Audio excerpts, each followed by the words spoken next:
La Bible quotidien. Une série de réflexions quotidiennes centrées sur la parole de Dieu. Que ce livre de la loi ne s'éloigne point de ta bouche. Médite-le jour et nuit, pour agir fidèlement selon tout ce qui y est écrit. Car c'est alors que tu auras du succès dans tes entreprises. C'est alors que tu réussiras. Josué chapitre 1, verset 8.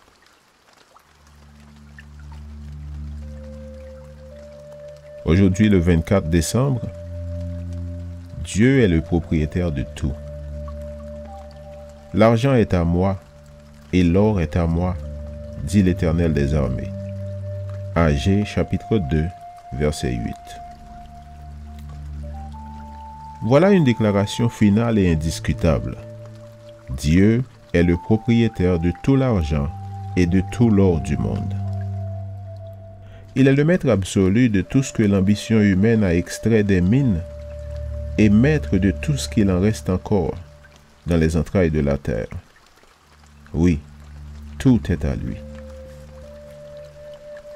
Bien que traditionnellement, les hommes se soient toujours appropriés de l'or et de l'argent qu'ils rencontrent, au début du XXIe siècle, selon Samuel Gringard, on peut constater un réveil de la philanthropie.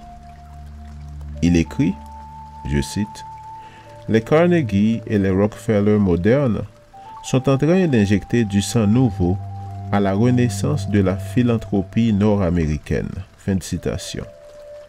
Dans son article intitulé « De l'argent gratuit », cet auteur cite l'expérience de John Huntsman, qui grandit dans une maisonnette de 2 pièces, dénuée de toute commodité. Dès son enfance, il apprit à valoriser le bonheur au-dessus du matérialisme. Après avoir servi dans la marine pour un salaire de $320 par mois, il comprit vraiment ce que cela signifiait de vivre en se contentant de peu. Puis, il reçut une bourse d'études de l'Université de Pennsylvanie dans la pauvreté la plus profonde. Il fit des économies, devint un millionnaire, puis il se fixa l'objectif de changer le monde, $1 million à la fois. Fondateur et président de son entreprise, la Huntsman Corporation, d'une valeur de 13 milliards de dollars, il est en train de faire don de sa fortune pour changer le monde. Il a déclaré ce qui suit, je cite, « Il est essentiel de mener une vie significative et productive. La philanthropie donne une énorme sensation de satisfaction à notre vie. Beaucoup d'individus riches vivent sous l'impression erronée que la véritable signification du succès financier n'est pas ce que l'on gagne, mais plutôt ce que l'on conserve. En réalité, en dernière instance, le succès réside dans le degré de générosité et dans la capacité à faire en sorte que le monde soit un meilleur endroit où vivre. » Fin de citation.